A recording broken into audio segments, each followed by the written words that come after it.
talking Illinois high school football. If your goals are as high as you talk about, tonight's the night you go out and just take one more step. It's a view from the West. And it starts right now! Welcome into View from the West podcast, the podcast covering high school football on the western side of the state of Illinois. I'm Greg Armstrong, joined by my co-host Mitch Stormer, back for another week. Here we go, episode 4. Mitch, the coaching conversations continue. They continue to get better and better. I'm excited every week for these.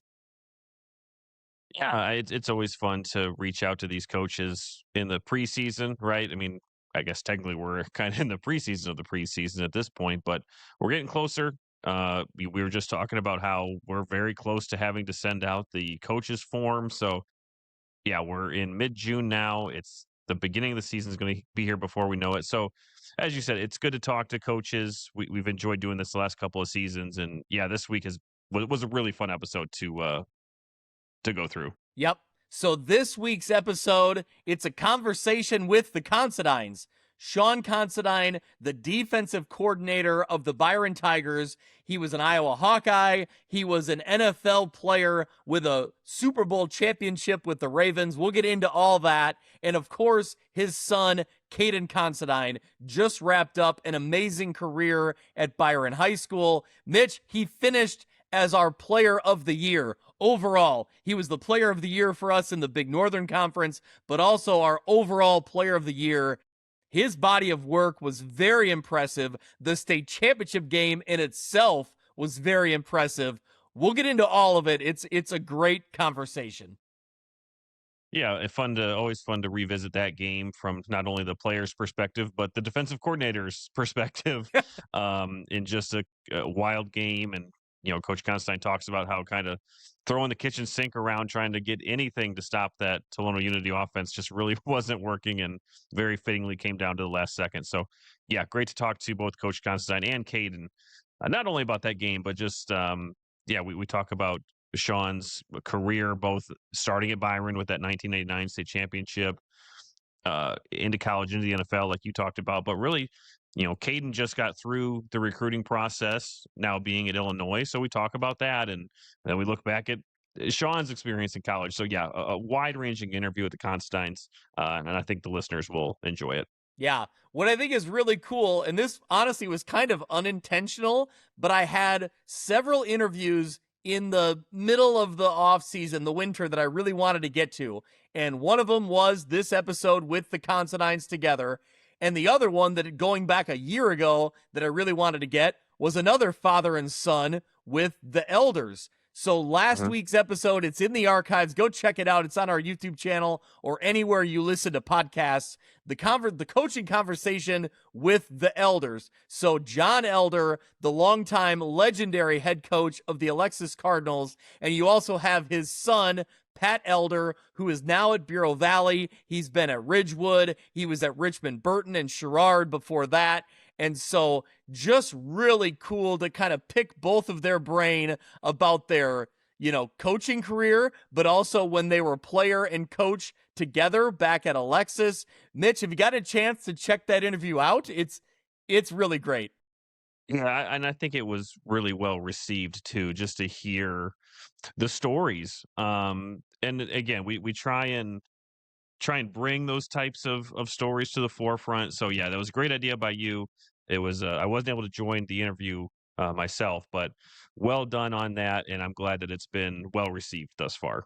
John Elder remembers far more from 1974 than I remember about my time in high school. And I mean, based on conversations I've had with you, he remembers more than you do about your high school experience. So I mean, yeah, just a phenomenal guy, and always great to hear stories like that. So yeah, tremendous interview. Catch that if you haven't listened to it just yet. Yep, absolutely. No doubt about it. Although a little tease ahead, Mitch, you remember throwing a perfect pass into a garbage can. We'll get into that later. Yeah, that's a tease, and that's all we're going to say for right now. That's absolutely it. Yep, that's it.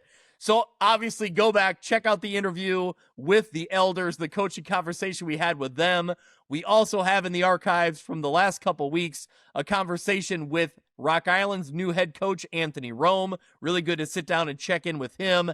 And also rivals Orion and Sherrard both have new head coaches. So we talked to Matt McLean stepping in at Orion and Zach Wagle stepping in at Sherrard. So a lot of content out there and a lot more content coming down the way. Mitch, we talked before we jumped on here. We got some coaches interviews in the works that, maybe those coaches don't even know, but they're about to be requested to be on the episodes coming up. So we got some exciting stuff. And before you know it, the season previews are going to start. So we're getting close, but we still got a few more conversations to be had. We're talking about summer workouts. We're talking about those first contact days. And before we know it, we'll be doing our conference preview shows. And even before we know it, more than that, we'll be in week 1. So Just crazy how fast this is going. Yeah. So what I am really excited about, we've been brainstorming this episode for a while, but a little bit look ahead. At early July 7th, we're looking at a welcome back episode. And Mitch, I really want to do what I'm calling the things we love about high school football episode. That's pretty open-ended. And we haven't really discussed kind of what we're going to submit in this things we love episode. But I think each one of us have a pretty good list of things that make up what we love. So I'm really excited about that. That's a tease ahead for July 7th. And then after that, it's go time.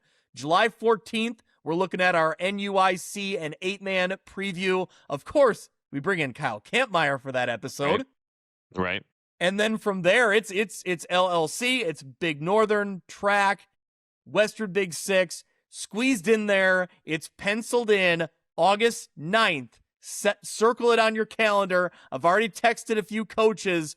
August 9th is the second annual View from the West live kickoff party at the Other Bar. We're in talks with the Other Bar. We're getting it set up. We're getting things coordinated, but we're going to be back for a live show to start the season, and I can't wait.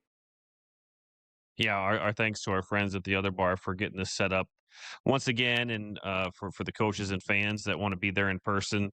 I was not there last year. Looked like a fantastic place to be. Thank you for everyone for support of that. I told you I'm going to try and get there. It's going to be a crazy fall for us, but it's in the calendar. We're going to try and get there. It's in the Stormer family calendar officially. It's in the calendar, but that does not mean it's written in stone. So we're just going to try. That's the best I can say. All right, there we go. Have you talked to Nate Neighbor yet about maybe a golf outing that weekend and shacking up with him?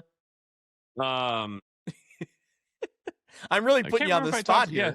No, I can't remember if I did talk to him or not about that, but I'm just going to assume that both of those things can happen. So, okay. Yeah, we're just going to plan on that one way or another. Okay. Can I tempt you with a koozie, Mitch? I mean, I would hope you could tempt me with that. I failed to get them state weekend. I still do not if you're listening to this and you have a beverage in front of you and you have either a blue or a yellow View from the West koozie, just know that I don't even have one of those. So I'm glad that you all do. I do not have. I don't know. I don't have one. I'm glad the people have them, though. That's the most important. I give them to the people, Greg. Yeah, I know. I'm shocked that weekend that we were giving them out, you didn't get one. And man, maybe that's my bad. Maybe I should just send one in a letter. No, like I said, we need to give them to the people first. That's fine. All right, there we go. Well, Mitch, this has been a great preseason. I really have enjoyed all of our coaching conversations. And hey, I think we kind of referenced it a few weeks ago. It's been a pretty good spring season for our alma maters. The Morrison track program brings home a state championship. My Marquette Crusaders in baseball come up third place in 2A in the baseball state championship. So overall, pretty good spring for both of us. Yeah, it really was. And for those athletes that were involved in spring sports, with everything changing, they really don't get a tremendous break. So hopefully they rest up here this month and they'll be ready to go here come early July for football workouts. Yeah, well, we already talked about the dates we got penciled in. Our previews are coming sooner than later, so here we go. Get ready. It's a whole new looking season, and we're adjusting to it, but we'll be ready. We got our stuff ready to roll. We're going to be ready to go. So thank you to everyone who listens. Thank you to everyone who follows along. Mitch, have you caught up with the fact that we are now at about 900 and let's see, what's the most latest update? 942 subscribers on YouTube. Did you catch that? All right. I didn't catch that, but I did see that we surpassed 4,000 on X. So that's fun. I love it. So thank you to everyone who follows along, who supports the show. If you don't already, get out, follow, subscribe on YouTube. That's the best way you can support our show. That's where you're going to find our video episodes, all of our reels, all of our shorts, our video content, our highlights, all of it. So we're hoping to get to 1,000 maybe by the kickoff show, the live kickoff on August 9th. Yeah. All Good right. goal. Let's do it. We set a goal last year, and I did not think we would hit it, and we hit it before whatever our goal was. So, yeah, we need to aim high, Greg. There we go. Ye of little faith. Here we go. We're aiming for 1,000 by the time we get to August 9th on that live kickoff party. I can't wait. So we're also seeking sponsors for 2026. If you have a business that you'd like us to promote, let us know. We have several sponsorship levels available heading into the season. For more information, email us at viewfromwestpod@gmail.com. If you don't have a business, but you still want to support the podcast, you can do that through donation. Simply head to paypal.me/viewfromwestpod. It helps with software, subscription fees, equipment, and more. As always, thank you for supporting View from the West. Speaking of sponsors, today's episode is brought to you by our friends at Breedlove Sporting Goods, Western Illinois' premier sporting goods store for uniforms, apparel, equipment, awards, and online team stores. They provide all the same sporting goods services as the big nationwide companies, but with a faster turnaround, and their uniform pricing is a fraction of the cost you're probably used to. They offer name brands such as Adidas, Under Armour, and Nike, and are extremely responsive with any inquiries. With a primary focus on the western side of the state of Illinois, Breedlove Sporting Goods is the fastest way to outfit your team. Check them out on Facebook or at breedlovesports.com. All right, let's hit a quick break and we'll jump in with a conversation with the Considines. This episode of View from the West podcast is brought to you by Simulation Sports. In addition to golf simulators and batting cages, Simulation Sports provides golf club repair, custom fittings for driver shafts, and even private lessons for golf, baseball, and softball. Whether you're looking for a fun group activity or want to fine-tune your skills and equipment, Simulation Sports has something for everyone. Visit their facility at 400 South Main Street in Monmouth, Illinois, or go to thesimulationsports.com to start playing today. Shouldn't financial advice focus on you? I can help you plan for your financial future, from protection to saving to retirement. I'm Nate Neighbor, your Modern Woodman representative. Call me at 309-233-2656 or find me on the Modern Woodman website. Get to know your local Modern Woodman representative to plan for your financial future and learn about valuable member benefits. Modern Woodman of America. Touching lives, securing futures. Securities offered through MWA Financial Services, Inc., a wholly owned subsidiary of Modern Woodman of America. The View from the West Player of the Week is brought to you by Breedlove Sporting Goods, Western Illinois' premier sporting goods store for uniforms, apparel, equipment, awards, and online team stores. They offer name brands such as Adidas, Under Armour, and Nike, and are extremely responsive with any inquiries. With a primary focus on the western side of the state of Illinois, Breedlove Sporting Goods is the fastest way to outfit your team. You can check them out on Facebook or at breedlovesports.com. Hey there, local high school football fans. This is Sean Considine, a Byron Tiger and Iowa Hawkeye alumni and now an LPL financial advisor. I'm passionate about high school football because it's the purest form of the game where communities come together. You can find me in my Byron office most days until I run off to football practice. I'm happy to talk about football or the markets. I'll leave that up to you. I want to wish everyone across Illinois a safe, successful high school football season.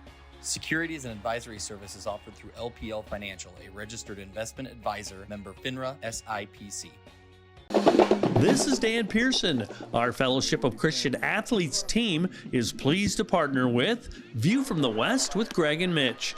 Bringing sports and the gospel together is our game plan as we serve 23 counties in our Northwest Illinois multi-area. Yes, all with schools covered by View from the West. Reach out to me if you want to get plugged in with FCA. FCA, every coach, every athlete. When it comes to quality, convenient pizza, Godfather's Pizza in Silvis has you covered. Featuring a beautiful dine-in area, delivery, and a carry-out window. Godfather's Pizza is that pizza you grew up with, not a convenience store. You see, at Godfather's Pizza, the dough is made fresh daily. That mozzarella cheese is shredded fresh and never frozen. And those toppings are abundantly piled high each and every time. Locally owned and operated since 2010, Godfather's is a huge supporter of local athletes right here in the Quad Cities. So come on by and check them out at 1211 Avenue of the Cities in Silvis. Order online at godfathers.com and reunite with that same delicious pizza you grew up with. Hey, this is Brett Bielma, the head coach of the Fighting Illini from Prophetstown, Illinois. You're listening to the View from the West podcast. Our off-season conversations continue. This time, it's a conversation with the Considines. So, Mitch, last year we were on the turf at the state championship games covering Byron. We talked to Caden. We talked to Sean. We had to bring them back in. Both of them, great careers at Byron. And we'll get into the career that Sean had and the career that Caden's about to jump into starting at the University of Illinois. So, first of all, Sean, thanks so much for being here. Thanks for having me. I've been a big fan of your guys' for a while, and I was very thankful that you guys jumped in to cover the Big Northern starting last year. I think was your first year, right? But you guys do a great job with high school football. I've always been just a huge high school football fan my whole life, and I love what you guys do for the kids and the families. Yeah, Mitch and I have discussed it. I think we picked about the perfect year to jump in. So it was maybe we could have even jumped in a few years earlier and it would have been perfect too, but we got here at the right time for sure. So Caden, thank you so much for being here as well. And you're already in Champaign. You're moved in, ready to roll. Oh yeah, it's been an amazing experience down here so far. Well, tell me a little bit about being moved in and you're working with the team now.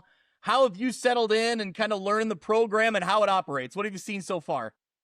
Yeah, so obviously I came here and I really want to make identity for myself as, being a hard worker and all that.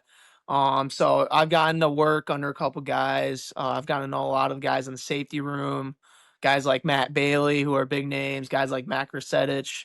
Those are guys I look up to.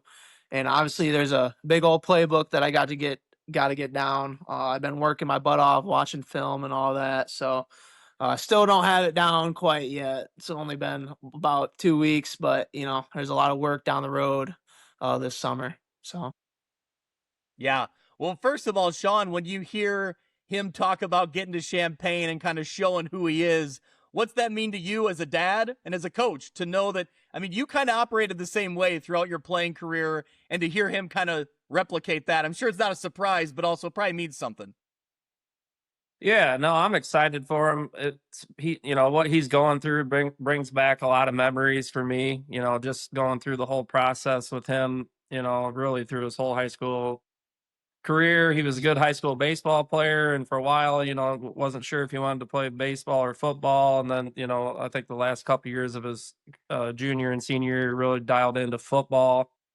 And then, to have things kind of transpire the way they did, and, Brett Bielema and Pat Ryan were in the background the whole time, talking to us and letting us know that they really like Caden and they really were hoping something was going to open up for a roster spot for him towards the end of the recruiting cycle. And now he's in the place that he was meant to be. And yeah, he's going to.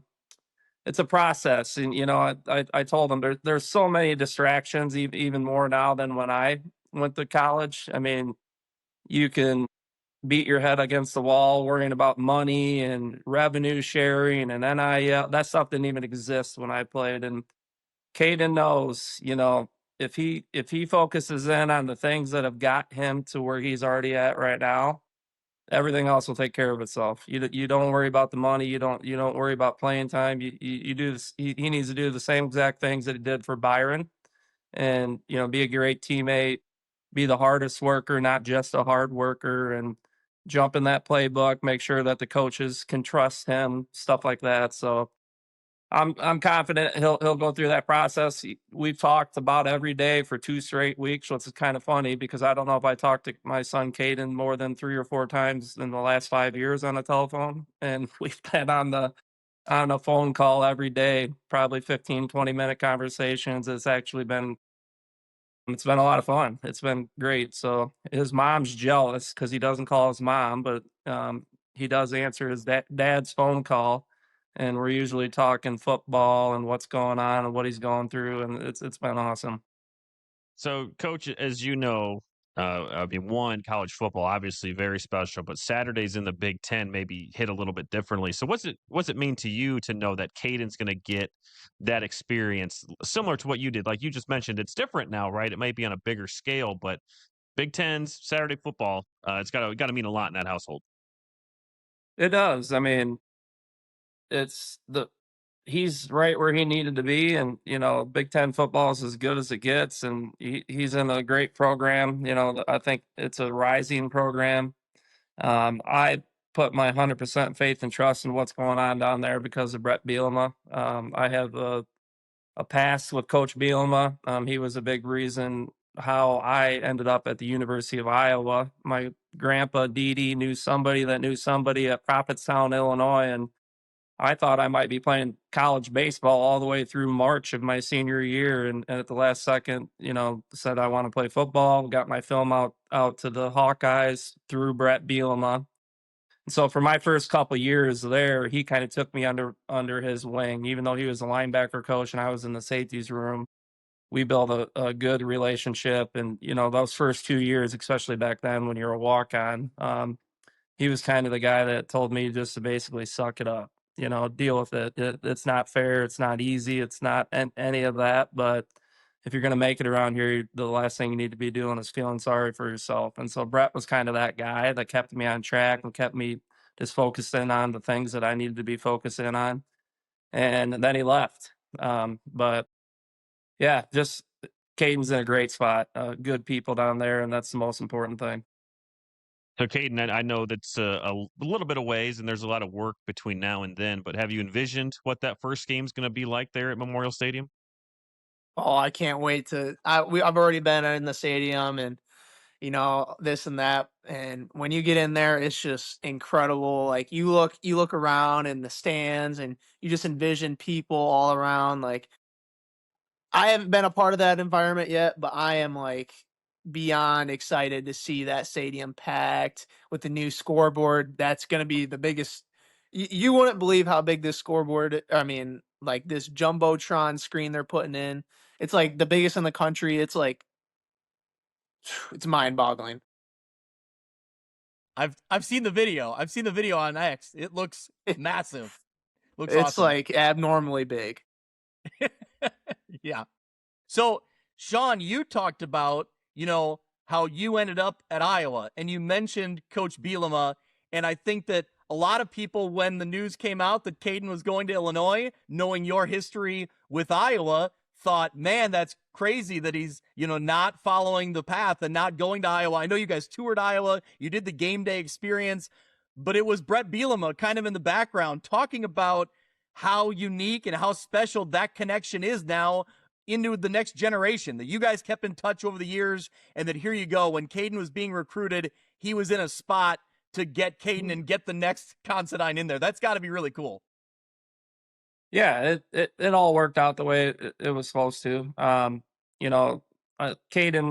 was frustrated through the recruiting process. I mean, I was even a little frustrated as his father. It's a tough process. I mean, it really is. And I told Caden, that last weekend he had the University of Iowa and the University of Illinois wanting him to come play for him. And I said, I know you're frustrated, but I don't think there's two better football programs in like almost in the world. I mean, just unbelievable coaches, unbelievable programs, and those were his two options into the last weekend. We went down to Illinois, and Iowa's doing things a little bit different. I don't know. They're sticking with the 85 scholarships, and they're still trying to do the 20 walk-on model, which is fine. But Illinois is going 105 scholarships, and so the difference between a full ride scholarship and a walk-on opportunity at Iowa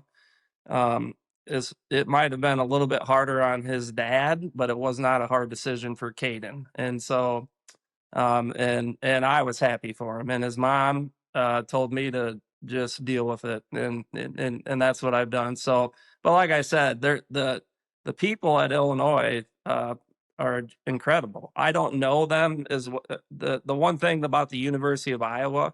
When I was just there with a few of the Byron players for their camp a couple days ago, those are the same people that were there when I played there 26 years ago. It's unbelievable. The same exact people. I think Brett Bielema is going to try to do that at the University of Illinois. I think he understands how important it is, to build a program that way. And I'm very confident that Caden is going to be a part of them doing that, kind of like I was at the beginning of Kirk Ferentz's tenure at Iowa. So, Caden, as you went through this process that your dad just kind of talked about, what eventually stood out to you about Coach Bielema, and really, what is it about Illinois that felt right in the end? Yeah, Coach Bielema and Coach Pat Ryan. They were very generous to me throughout the whole recruiting process. They said all the right things, and when we went on the visit to Iowa, I've been to Iowa like my whole life. My dad played there, so we knew that Iowa was great, obviously, and they had the great people around the facility and all that. But the one thing that my dad was stressing to me is you got to know the character of the people at the school you're going to. So when we went to Illinois, that's the main thing that we were looking for, and I think it's safe to say that they impressed him, they impressed me.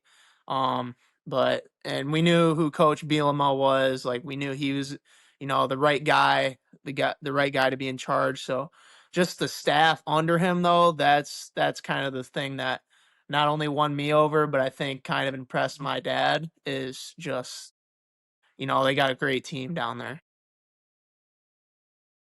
Well, you mentioned before we hit record, there's got to be a little bit of familiarity, at least with you, maybe some comfort. You mentioned guys like Mac Resetich and Matt Bailey, who we covered on this program. I think they were both respective players or co-players of the year from their conferences when we covered them. Just absolute dogs, right? And you mentioned you've been lifting with them and see them as mentors. What has it been like getting to be with those guys at Illinois?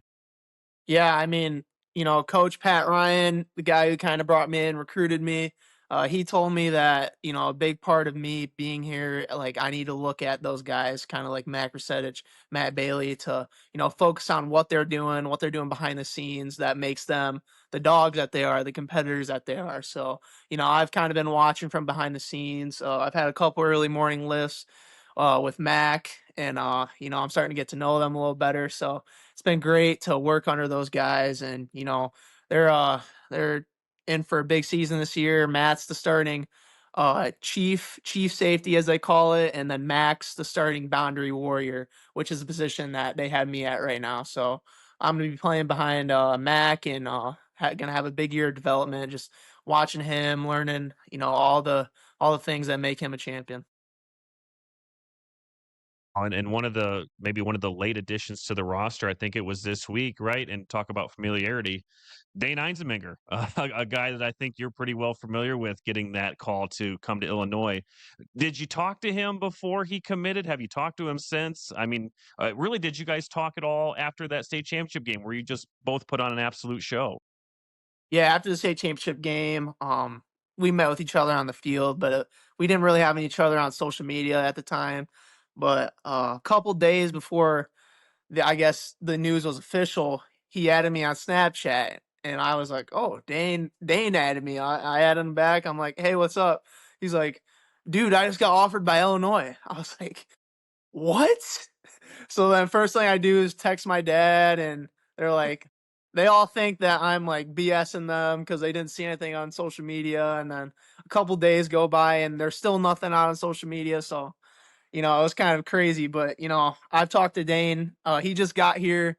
He was full go for officially Saturday. So he went and conditioned with us and everything. And, I think me and him are going to get along really well. I think somebody on Twitter called us Dart and Scat. So that'll be a funny comparison. Yeah. Well, if we bring up Eisenmenger's name and we talk about that state championship game, I want to roll the highlights. I want to show the highlights, and I want to ask first. I'll start with you, Caden. From our standpoint here in this podcast, I think it's the game that defined that weekend, just because of the playmakers on the field, and you're seeing it right here. Talk about, now that you've had a little bit of time to process the game and know kind of what you were a part of, what stands out to you when you watch these clips back? Watching those clips back, I get more nervous watching the game back than I do when I was playing the game. Like, it was incredible. I mean, me and Dane, we were in the ice bath Saturday morning, and all we talked about was that state championship game and, the kind of game that he had and the battle we had. So, just watching it back, it's more nerve-wracking watching it back than it is actually playing the game, to be honest. Yeah.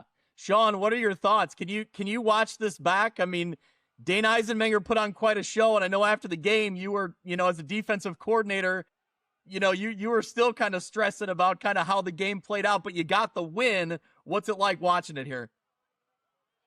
I've only watched the game one time, and I was kind of like Caden. I about had a heart attack the second time I watched, or the one and only time I watched it, because I was very uncomfortable that whole game. I honestly was upset, and I had to remind myself, my wife had to tell me to calm down. We just won a state championship because that was an unbelievable offensive juggernaut that I did not expect to give up 50 points that game. But right after the game was over, I was trying to help Caden get up off the ground because he was like in a full body cramp.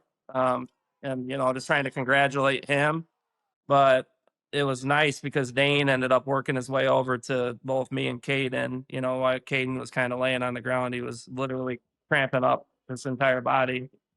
But Dane did come over, and I shook his hand. I said, boy, that was one of the most incredible, performances I've ever witnessed. There was nothing we could do. I threw the kitchen sink at that team. I don't like blitzing. We blitzed about 13 times. It didn't matter what we did. Not only Dane, but his teammates. And the one thing about that Tolono Unity team, and you've seen what they've done in basketball and baseball the rest of the year. There's like 25, 30 seniors that are really good kids, really good athletes. And it kind of, I think, speaks volumes of how important senior leadership is on these teams that you're seeing and cheering for and stuff like that. And Tolono was just a tough group of kids. They just refused to quit. And fortunately, we had kids on our side doing the same thing. And you guys were all entertained with one of the probably greatest games you'll ever see, unless you were the defensive coordinators.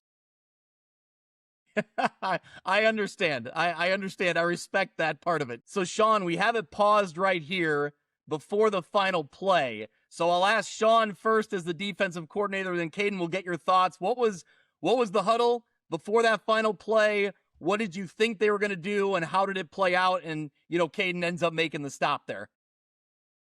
Well, maybe the only good thing I did the entire game was before this play, they lined up in trips, and I'm assuming they were going to run the same play, and we had one timeout left. And Caden and his good buddy and our other really good linebacker, Ben Hively, were aligned wrong. So Caden was into the boundary on essentially nobody, and Ben was on number 3 on the strip side. And I looked at Jeff Boyer, and I said, do we got a timeout? He said, yeah, we called a timeout. And then I talked to Caden and Ben. Caden had a lot of experience playing to the trip side.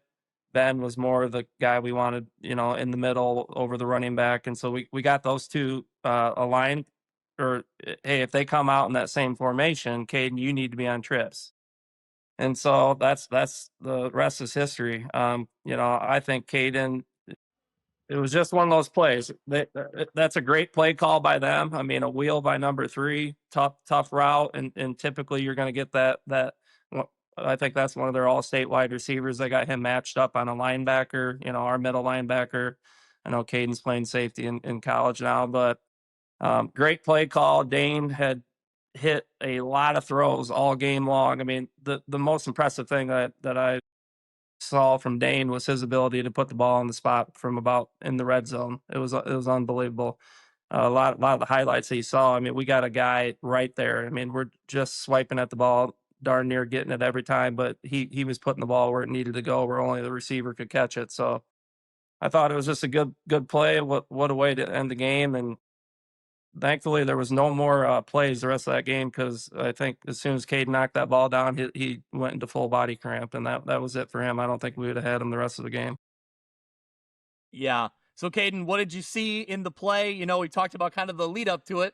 When the ball snapped, what are you watching? What do you see? Take me through it.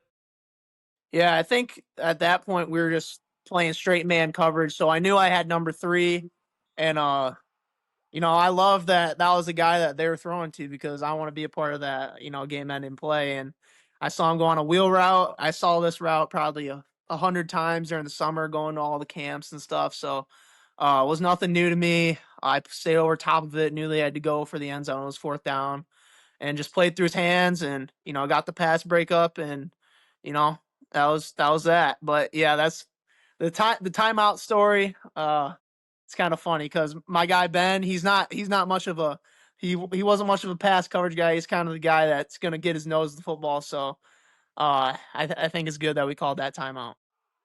Yeah, awesome. So when you see the trophy celebration, what's it mean to hoist that trophy up your senior year? Looking back at it. Yeah, I was, before this season started, I was talking with a lot of the 2023 guys, and I was talking about like how cool that would be to go out in a state championship like they did, because that team broke the scoring record and just dominated, and all I wanted to do was go out with a state championship just like those seniors did. And it's kind of amazing how it happened.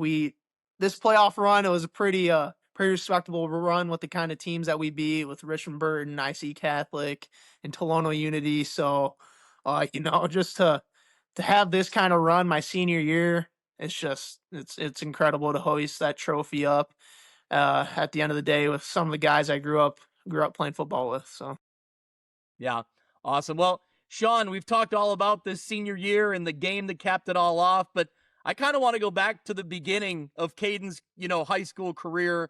Was there a moment or a time that stood out to you when maybe he really began to prove himself as that young football player in a very tradition-rich Byron program where, as a young player, you got to prove yourself if you're going to get some playing time? Was there a moment where you saw like, okay, he gets it and he's going to be an impact player here?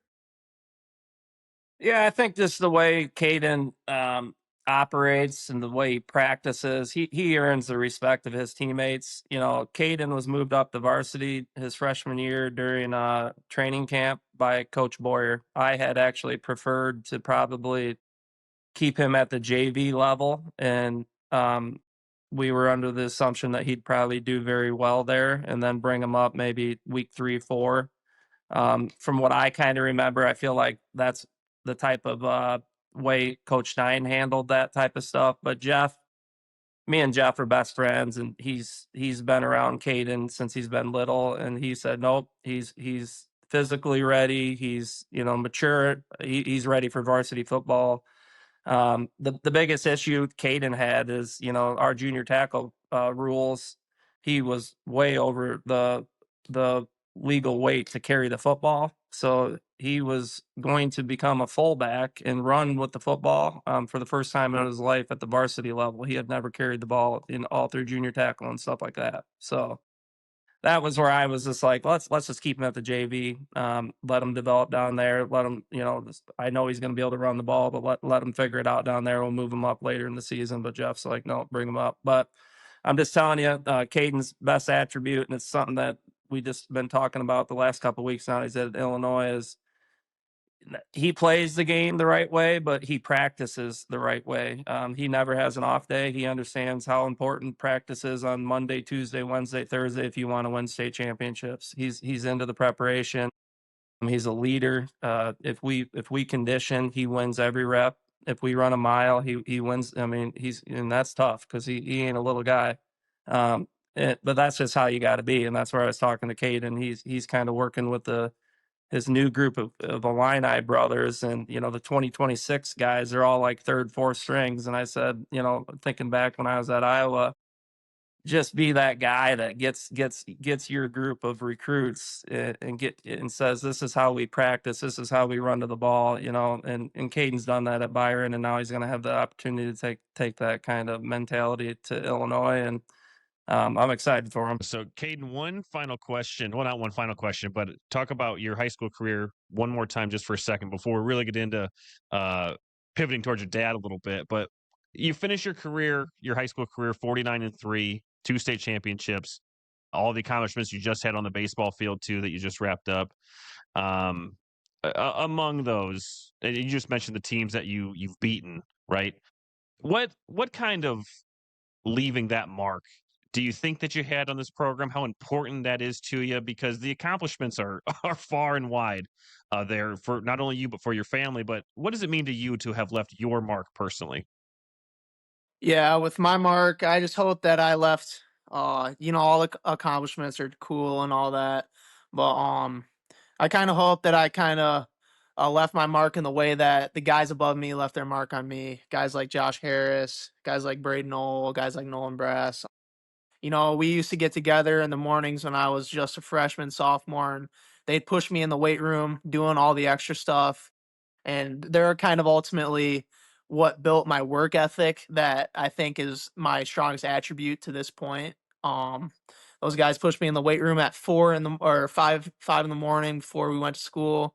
So hopefully my mark on the guys that were under me is that, I taught them what it takes to be a champion, what it takes to win, what it takes to be better and outwork all the others that you're going to go against. And that's what's going to give you the edge. So I hope they continue that tradition, lift in the spring, making a little Snapchat group chat saying, hey guys, let's get ready.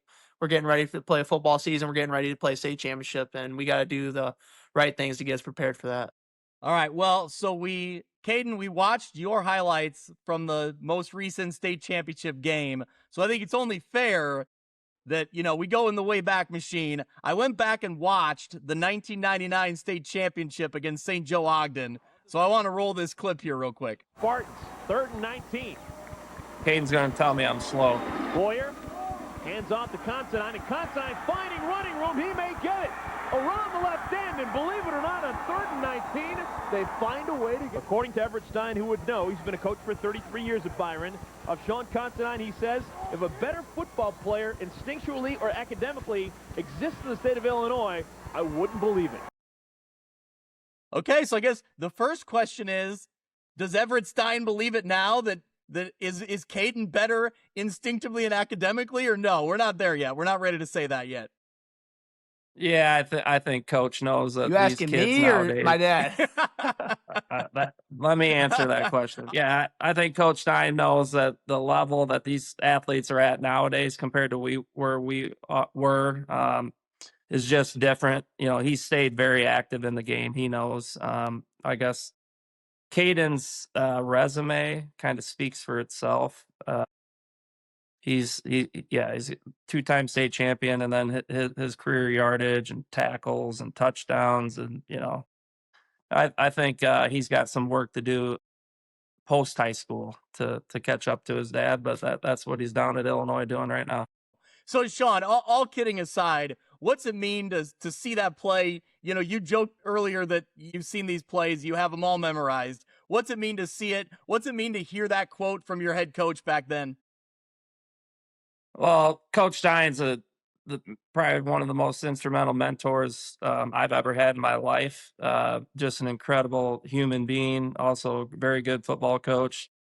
what Byron football is doing today is a direct result of what he built for, I think, 39 years, and he's still actively involved in the program. And both, obviously, Jeff and a lot of the rest of the staff played for Coach Steiner or coached with him, and so his fingerprints and hands are all over this program. And I feel bad for these young coaches that take over new programs and then try to, establish their own thing. Jeff Boyer, all he did was just build upon what had already been going on forever. Smartest thing he ever did. So, but when I told you guys I love high school football, I had no better football experience in my life than winning a state championship with my best friends. I'm still best friends with those guys today. We raising our kids together here in Byron.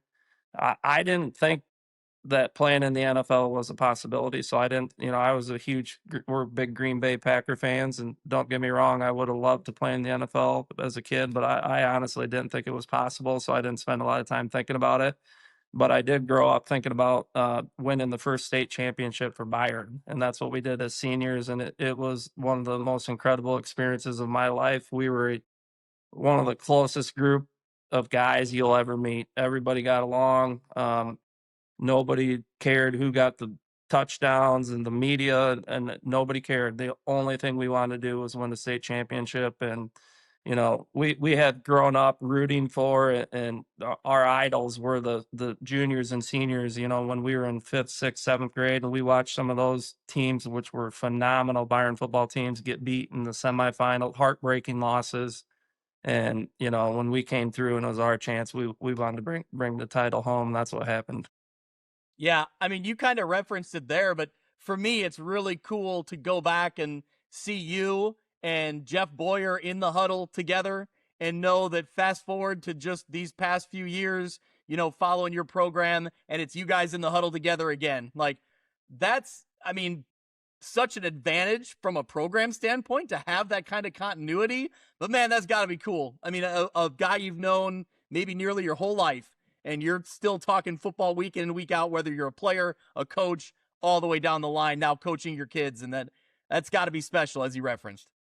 It doesn't get any better. I mean, I've lived all over the country, when my NFL career took me to other places, and there was no doubt I was coming back to raise my 5 kids. And last night, Coach Boyer and his wife, Ray, and 3 kids were out front of my house, and we had a great time. So that's what you do in a small town. And we were talking a little bit of football this upcoming season. I think we've all caught our breath from the 2026 season. And now I've been taking a couple of kids to football camps. We went to the Iowa camp last week, and this week we're going to the University of Illinois. And I feel refreshed. I'm getting excited about the upcoming season, but I just really like high school football. I think it's the purest, form of the game. And the way these communities and towns, I mean, we got the best parents in town, high school football fans. I mean, it's awesome. And this is going to be a new year and a new group of kids, and you got to figure it out, and everything's different, but expectations are high. I was talking to Matt Bowen, IC Catholic, at the Iowa camp. He had Grant Bowen there. It was nice to catch up with those guys, but they're already working on Byron. So we give our kids the month of June off. I mean, they're going to lift and all that type of stuff, but we don't do any of the contact days until July. So we're going to have to get back to work here pretty quick, because it's never easy defending the state title. Well, Mitch, let's keep it in 1999 for a few minutes. What else you got? Caden, have you seen that game before? Is that the first time you've seen that highlight, or what's it like kind of seeing not only your dad but your coaches there getting it done on the field? Yeah, I mean, a lot of us Byron guys, I know when we get bored in class, we'll go back and watch the state championships on YouTube, because they're all recorded on YouTube. So don't tell the Byron teachers, but that's what a lot of us do. And it's fun going back and watching guys like Mark Cotter and Matt Moline and Coach Jeff Boyer, just seeing them back when they were our age, and just running around out there comparing yourselves to them. So yeah, it's pretty cool. We got to ask Coach Boyer where this running back draw play went, because I don't think I've seen that in the Byron playbook since 1999, because that was a running back draw that we ran. I was just thinking that, like, it's crazy. Like that looks like a lot of space to run through right there. I would have loved to run one of those. Look, you get the little hop step Caden, and everything. Caden, what do you see in your dad's game from these highlights that you wanted to replicate? Well, when was kind of the first time growing up that maybe you saw his highlights that you kind of started to replicate as a young player? Yeah, I always kind of knew he was a fast guy. He's a really fast guy, and my senior year, the biggest thing I improved was my speed, and the thing I'm still working on is mostly my quickness. So those are kind of attributes that he was kind of known for, and what he excelled as a safety. His strongest attribute was by far the muscle in his brain. So he's the smartest guy in the field. He always knew what he was doing. So those are just some of the attributes that I'm kind of looking to replicate, especially down here. Is there a story that your dad has told you a million times over about his playing career, or is there a story that maybe he doesn't want to tell, but that you've heard from other people a million times about his playing career? Yeah, a story that I know he's told me a couple times is, you ask him about his injuries and all that, and he always talks about he had this collision with Donald Driver one time, and was that the collarbone injury? Yeah. Not me, him. Yes, and I hurt my shoulder. Okay, sorry. But yeah, I mean, you ask him about, I've asked him about his the hardest hit he's been a part of and all that, and that's the one thing that comes to mind is he had this one collision with Donald Driver, and apparently he was the inflictor of pain in that one. So, all right, well, Sean, let's hear about it then. I was playing for the Eagles. I thought I was going to catch the ball, and Donald Driver thought he was going to catch the ball, and it was one of the hardest collisions of my career. He didn't get up. He had a broken collarbone, and I rolled around on the ground for a minute, and I separated my shoulder, but I was still able to finish the game. So, but it was one of those where two people were going full speed and both expecting to catch the ball, and neither one of us knew we were going to run into each other, and it was pretty violent.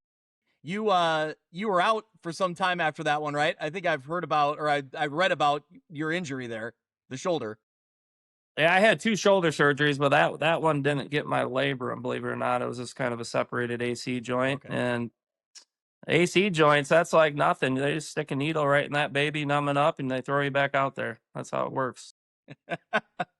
All right, well, there you go. All right, we'll talk about your NFL career in a minute, but I wanted to look back. We've talked about the decision process for Caden. I want to go back to your time at Iowa, and looking back on your college career, how do you think you were a different, better football player after your time in Iowa City?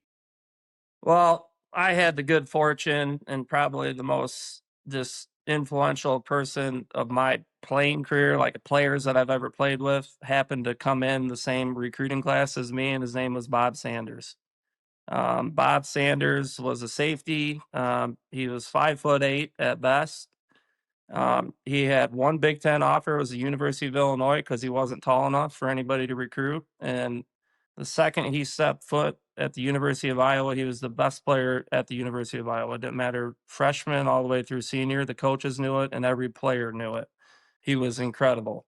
But the thing that made Bob incredible was the way he played. He practiced, and I've told Caden about Bob Sanders. He's heard a lot about him.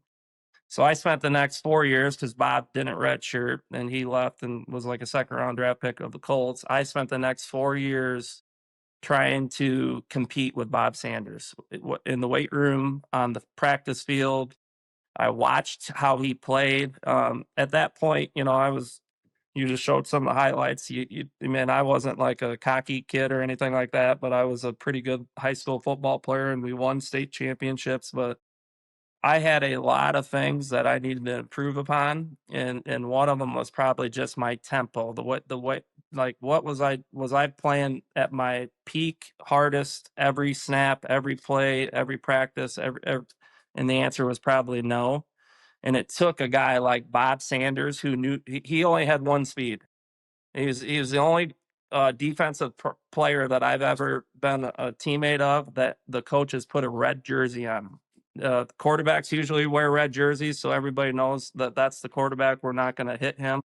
they would put Bob Sanders in a red jersey because he was so violent and hurting our teammates, and he was doing nothing wrong. He was just practicing hard. And so he was a huge part of my development at Iowa, just by being around a guy of that caliber, to not only on the practice field, but like I said, in the weight room. I learned how to compete in the weight room. That's something I try to teach my kids right now. I like to get my kids out of bed, and 4 days a week, they're going to do dad camp and work out with me. And it's really about not just filling time, but actually being intentional with that time and trying to get better. And that was I kind of learned that process at Iowa. Phil Parker, their defensive coordinator, it was Norm when I was there, but Phil was the safeties coach, and now he's the D coordinator.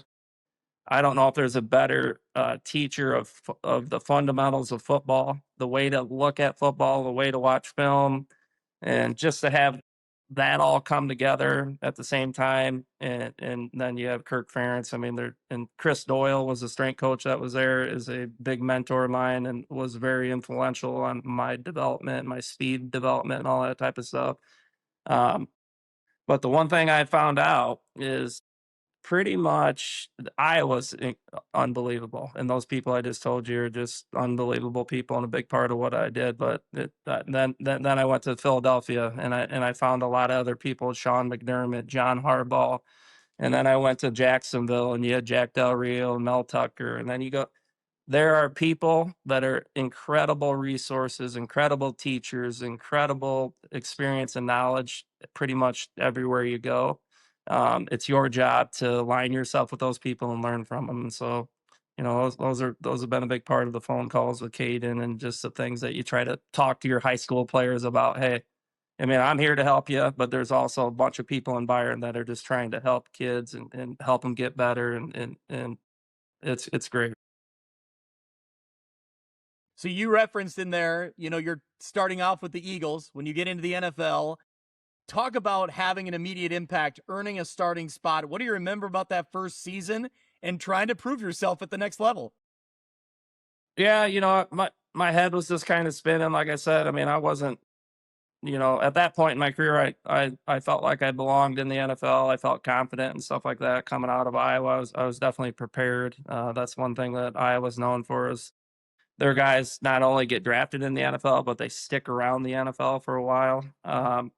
So I felt confident with all that type of stuff. I did tear my labrum in training camp of my rookie year, which is not ideal. You're not looking to get drafted in the NFL and get hurt in your first training camp. I played through it for 8 games and then had to go on the IR and get surgery. And so my second year at Philadelphia is the year where I broke through the starting lineup.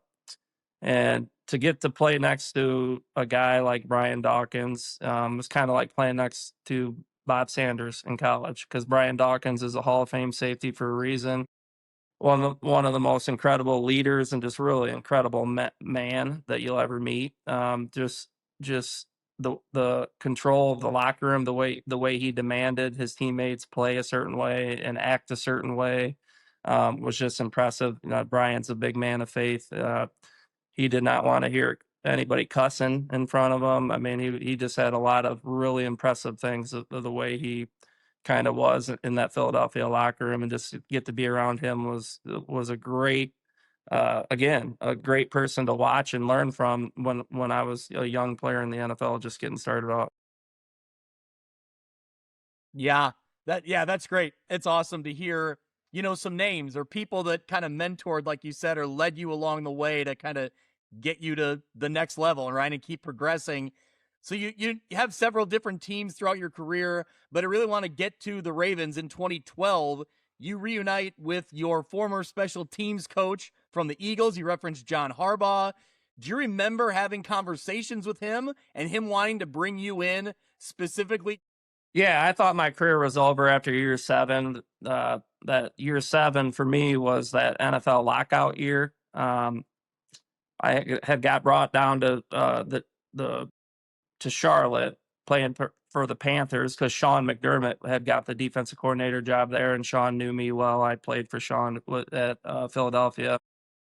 But at that point in my career, I was probably a solid backup. Could compete for a starting spot, but mainly special teams. And for whatever reason, it was like the first time that I'd ever been part of like a special teams group, and it just wasn't a good fit with me and the coach. I couldn't tell you why. It was just weird. It's the first time I ever didn't get a good feeling from a coach in my life, and I ended up getting cut. Finished the year with the Arizona Cardinals down there with Ken Wisenhunt, and had a great year. Had a lot of fun living down in Phoenix, but we had just had triplets. So our triplets were born in July of that year, the lockout year. And then 3 days later, I got a call that the NFL lockout broke and I'm going to work. And so my wife stayed back in Byron with my mom and our nanny, and kind of took care of those kids. And I was off playing football for the fall. We were also building a house in Byron. And so after year 7, I'm like, man, I don't know if I can keep on doing this. And now we're dragging around Caden and his newborn triplet brothers and sister. And so I was like, you know what? 7 years in the NFL. I didn't expect to play one down in the NFL. I felt pretty content, and I thought that was probably going to be it. And then in March of that year, my phone rang, and it was John Harbaugh. I didn't even know I had John's cell phone in my phone. It was John Harbaugh, and he said, "Hey, coach, how you doing? What's going on?" He's down at Disney World with his wife and daughter. He said, "I'm just thinking about the season." They had just lost in the AFC Championship game, I think, on a field goal. They missed a field goal at New England to beat New England to go to the Super Bowl, and I guess they just had all sorts of special teams issues that year. And he goes, "You're on the short list of guys we're calling." They were calling Brendan Iambendejo, Corey Graham, Jacoby Jones, Sean Considine. I mean, that they were trying to do an entire rehaul of their core special teams units. And the last thing John told me on that phone call was, "I want you to be a Raven, and we're going to win a Super Bowl this year." And the rest was history, because that is exactly what he said. I told him, I wasn't getting any type of contract back then. There was no guaranteed contracts for 1-year deals. But I did ask John. I said, "Hey, John, I got a wife with newborn triplets. I don't think she's going to like me leaving her at home again for the fall." And so the biggest issue in the NFL is when you start kind of hopping around, you got to rent like a house. And when somebody's going to, you're not going to buy a house if you're only going to be there for a year. But if you're going to rent a home for a family of our size, you're talking $30,000 to $50,000, and they want that's a 1-year lease pretty much that you're looking to get into. So I told Coach Harbaugh, I'm like, "Hey, I want to bring my family with me. I don't want to have another season where I'm leaving everybody at home and coming out and just playing. And I want to rent a house or get a house locked in." And Caden was starting kindergarten. He's going to want to sign up for soccer and all. And I go, "Am I gonna do you feel good about me making the team?" And he's like, "Sean, I'm not the special teams coach anymore. I'm the head coach. You're gonna make the team." So I was like, "All right, I'm coming." Yeah. Man, hearing that sentence, like, "You're going to be a Raven and we're going to win the Super Bowl." Man, I'm like, I get goosebumps hearing that story. When you think back to like that year and it came to fruition, you win a Super Bowl with the Ravens, you're holding the Lombardi trophy. Like, that's got to be amazing when when you thought maybe we're done and maybe the career was over, and it was good, right? It was fine. It was a good career, but to cap it off like that, that's got to be incredible. And I'm sure it means a lot to this very day. Yeah, I've been blessed and so fortunate through the game of football. I don't beyond imagination. My last game as a senior at Byron was walking off the field as a state champion. My last game as a senior at Iowa, we won that Capital One Bowl on a Hail Mary pass as time expired. You guys remember that? That was my last game at Iowa. Yep. Shout out Drew Tate. Yep, Drew Tate. It was incredible. We had the best time of my life that night. All my family and friends, we had a good time. It was fun. And then my last game in the NFL was walking off as a Super Bowl champion. So I don't know what I did to deserve a career like that, but above and beyond all the wins and the championships is the people you met along the way. That season in Baltimore was incredible to get to be around a leader like Ray Lewis. That was his last year in Baltimore, and just kind of learn from, you take a lot from people that you meet and when you're around them, especially in a football locker room. Those relationships last a long time. But John Harbaugh, just one of the most incredible leaders and incredible people that you'll ever meet. I keep in touch with him still. Just a great man.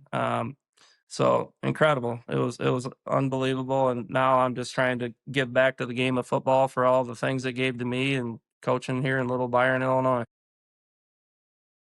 Yeah. Well, before we wrap up that, kind of NFL portion of your career, obviously the NFL experience is invaluable as you move into coaching any level of football. But what specifically do you take away? What did you learn? What makes you a better coach now from those experiences in the NFL? At the high school level, I had to learn really quickly that might as well just throw away 99% of the stuff I learned in the NFL. I still got all my playbooks and stuff like that. I've been in 5 different systems, and it's, Caden and his buddies would spend about an hour on offense practicing wing tee, and then I would get them for about 45 minutes to an hour on defense. And a lot of those kids were playing both ways. And so I think less is more at the high school level. That's my philosophy, just because of the amount of two-way players. And but Coach Boyd kind of reminds me every now and then that the way I see the game and the things I know and can pull out of film and stuff like that is just not. He said you just have so much experience that you don't even know that you do. So I love the game. And so just to be around the kids in the locker room and the game day, like I don't have a desire to play football anymore, but I love being around it. Football, when I was 31 years old, I did not want to retire, but I knew I probably couldn't do this much longer, especially when you're trying to be that first guy on the field and the last guy to leave, and you're the special teams guy. And that gets tough when you're in your 30s. But the game and there's the people and what that game brings out in communities and the players, and it's incredible. And all of that, I get all of that from Byron football. I love it. So it's been great. Yep. Mitch. So, guys, we just have a few questions left, but I need to tell, if I may, my self-serving Iowa football story, if I may. Now, Sean, Ken O'Keefe was there while you were there. Is that right? Oh, yeah. Yep. Okay. So this would have been 2004. I went to an Iowa camp, and Coach O'Keefe was running the quarterback drills, and we did the drill where it was a 3-step drop, and you had to heave it into the corner of the end zone, like a coffin throw, into a trash can. I was the only one who did it out of the group. I was the only one who did it. Got a big high five from Coach O'Keefe. It was a very, very fond memory of mine. And the only reason I bring that up is because we're talking about state championships and we're talking about Super Bowls. And I wanted to put into the conversation that I once threw a football into a trash can, just to bring the level down a little bit here as we wrap this up. But can we get? Do we have video highlights of that? We need that. No, there's no way that exists. You'll just have to take my word for it. That's the throw that Dane Eisenmenger threw to try to end that game and beat us. That was the trash can throw in the red zone that Dane threw. He had probably thrown that throw 1,000,000 times in his career. See, I did it once, and then Coach says Dane's done it 1,000 times. But either way. Caden, I want to bring you back in here, man. We've talked a lot about your accomplishments, your dad's accomplishments, but take us a little bit behind the scenes here. We've heard dad camp, right? But tell us what dad camp is. What are those early mornings like, and how competitive does it get? Yeah, so I was the first to experience dad camp, and I have a very fond, vivid memory of the very first day of what we now call dad camp, when I was a little 8th grader, and it was just me in there. And the very first day, I puked, threw up everywhere. And I knew I was in for a long ride for the next 4 years after that. But it's made me the player I am today. Cohen and Corbin had their moment. Their first time think they ended up puking too. And I remember Andrew Talbert, he was in there with me, I think when he was a freshman, and his first day he puked. So I think that's just like a canon event that happens. Like your first day, you're going to puke, but you end up, you know, a lot of times when you're a young kid, you don't eat before you lift. Like you have to eat. So you'll learn quick that it's the real deal in there. So. Sean, same question to you. What did these workouts mean? What are some fond memories of dad camp? I'm just a huge morning guy, and I believe in building habits. And so I want my kids to go to bed early and get up. And even if they don't want to play sports, I believe you should get working out and your health and the stuff is a priority. You should do it right away in the morning. It's just quality time with my kids 4 days a week. I mean, we don't do it during the football season. As soon as the high school football season's over and my kids are done with their 8th grade sports seasons or football season, then we start it and we do it for 4 years.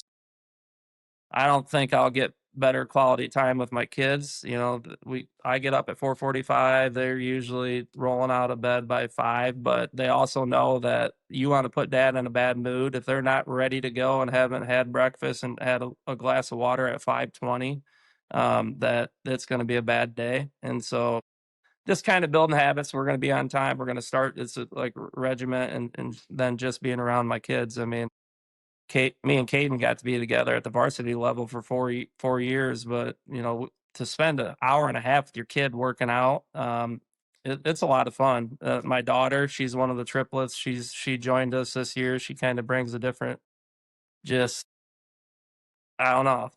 First time we've had a female in there, and I kind of like it. The music sounds a little different, but it's been fun. It's good stuff. So, Sean, are you about to start the process all over again? Are your twins going into high school now, or are they a year away? Yeah, no. The triplets, but the twin boys. Yeah, the triplets are coming into high school, so they're going to be freshmen. The 2 boys are much different than Caden was as a freshman. I think he was about 210. But the triplet boys they're probably soaking wet about 105 and 115. So a little different development at their point. Although their sister is 5'11", so it's crazy. Yeah. Well, you know, kind of wrapping up here. What is it like for you to kind of start closing that chapter on Caden's high school career after, you know, he was around when you were just getting started or when you were in your NFL career, and then to kind of see him grow up and then go through the high school process and get to this, you know, closing of one chapter and the starting of a new chapter at Illinois. What's that like for you? Is it weird, surreal? No, I mean, my wife has been very emotional the last couple months because she's, you know, just a little more emotional, like probably most moms are. And this is our first child leaving the house. But as a dad, I mean, I couldn't be more proud of what he did here at Byron and how he worked and all that type of stuff. And I'm excited for him. I mean, I think he's going at a great place with great people. The one thing that dad camp cannot provide is an environment like he is in at the University of Illinois with 105 of the best that you've ever been around. You know, although when Caden was 8th grade, I was a little bit better shape than I am now. And, you know, I could kind of try to provide like a little competitive environment and push him that way. But that's going to be nothing compared to what he's into right now. And I believe iron sharpens iron, and getting around people that are just as good or better than you is going to bring out the best in Caden. And so I'm excited for him. We're fired up. I'm just trying to figure out, we got 4 other kids doing all their stuff in Byron, and I own Byron Wealth Management now, so I'm very busy with that. And I'm trying to figure out if or when Caden starts playing at the University of Illinois, how in the heck. I'm thinking about buying an RV so I can picture myself coaching high school football on a Friday. I'm going to make my dad drive us to wherever Caden's playing at. And I'm going to have like a little office set up. So I usually have like 3 to 5 hours of like film breakdown and grade and Friday night game that I need to get done sometime on Saturday. And I usually just do that right at home on Saturday mornings. But I have a feeling we're going to be traveling the Midwest watching football, and I'm looking forward to it. I'm just trying to figure out how to juggle it all. That sounds like an awesome View from the West vlog. If we were just to follow you in an RV one day, like that would be awesome. Yeah.